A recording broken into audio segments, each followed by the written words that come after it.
Hello বন্ধুরা, welcome to my channel ঈশার রান্নাঘর। আজকে আমার রেসিপি দেশি মুরগির পাতলা ঝোল। আর চিকেন খেতে কিন্তু আমরা সবাই কম বেশি খুব পছন্দ করি। আর দুপুরে লাঞ্চে যদি এরকম দেশি মুরগির ঝোল থাকে তাহলে তো জাস্ট জমে যাবে। তো দেখো, এখানে প্রথমে আমি 1 কিলো চিকেন নিয়ে নিয়েছি।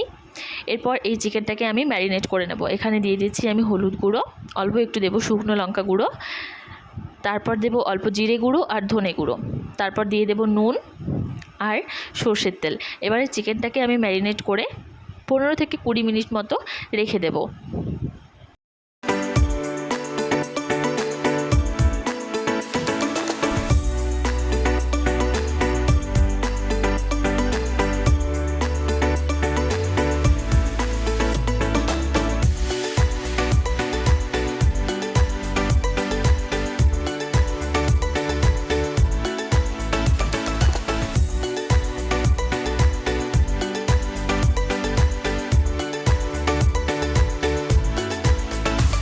চিকেনটা কিন্তু আমি ম্যারিনেট করে রেখে দিচ্ছি। আর এই পাশে কড়াইয়ে আমি সর্ষের তেল দিয়ে দিয়েছি।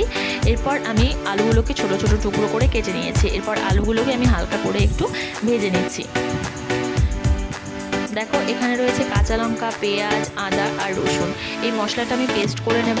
আর এখানে দেখো আলুটাও কিন্তু আমার ভাজা হয়ে গেছে। এখানে নিয়েছি আমি পেঁয়াজ কুচি, রসুন আর কয়েকটা কাঁচা লঙ্কা। এটাকে আমি চিকেনের মধ্যে দিয়ে আরও কিছুক্ষণ ম্যারিনেট করে নেব, ম্যারিনেট করে রেখে দেব।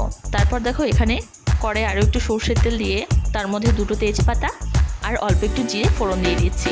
এরপর এখানে আমি দিয়ে দিচ্ছি পেঁয়াজ কুচি। এবার পেঁয়াজটাকে বেশ কিছুক্ষণ আমি লাল করে ভেজে নেব।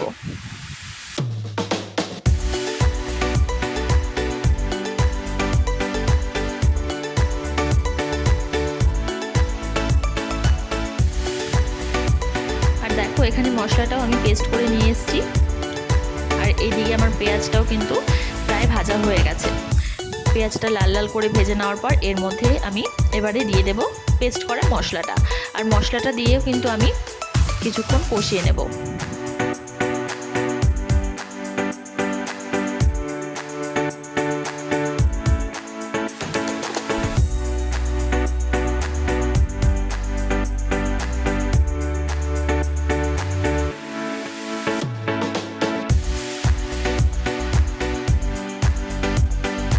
দেখো, মশলাটা 5 থেকে 7 মিনিট কষানোর পর এর মধ্যে আমি চিকেনটা ম্যারিনেট করে রেখে দিয়েছিলাম, সেই চিকেনটা আমি এর মধ্যে দিয়ে দিচ্ছি।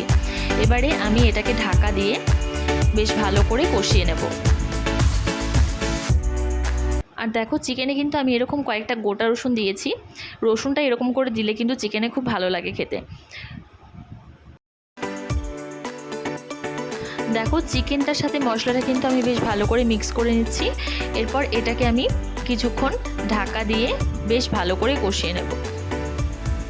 আর 10 থেকে 15 মিনিট পর পর ঢাকাটা খুলে কিন্তু তোমরা অবশ্যই নেড়ে দেবে, না হলে কিন্তু কড়াইয়ের সাথে চিকেনটা লেগে যাবে।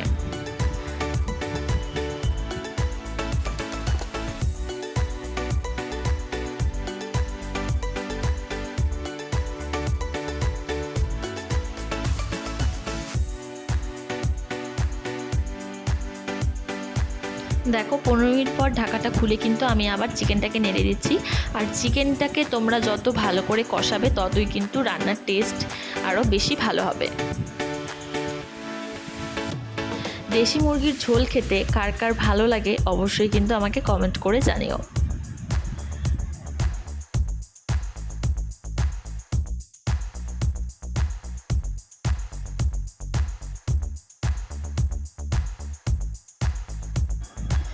দেখো, চিকেনটা কিন্তু আমার প্রায় কষানো হয়ে এসছে। এরপর এর মধ্যে আমি ভাজা আলুটা দিয়ে দিচ্ছি। এবার আলুটা দিয়ে 10 থেকে 15 মিনিট মতো আবার চিকেনটাকে আমি কষিয়ে নিচ্ছি।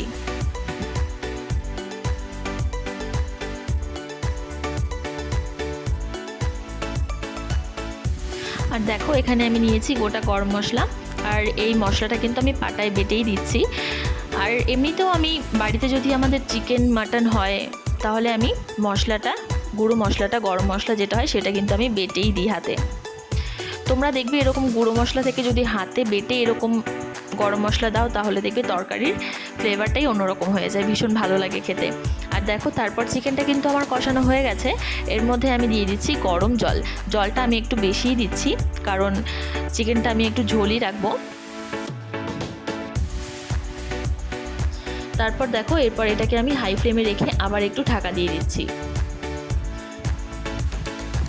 আর দেখো এখানে আমার গরম মশলাটা কিন্তু বাটা হয়ে গেছে, আর চিকেনের ঝোলটাও কিন্তু বেশ ভালো করে ফুটে গেছে। 15 থেকে 20 মিনিট মতো আমি চিকেনটাকে ভালো করে সেদ্ধ করে নিয়েছি। তারপর দিয়ে দিলাম গরম মশলা দেওয়ার পর 5 মিনিট রেখে নামিয়ে নিলেই কিন্তু রেডি দেশি মুরগির পাতলা ঝোল। আর ভিডিওটি ভালো লাগলে লাইক, কমেন্ট, শেয়ার আর আমার চ্যানেলটাকে অবশ্যই সাবস্ক্রাইব করে দিও। টাটা।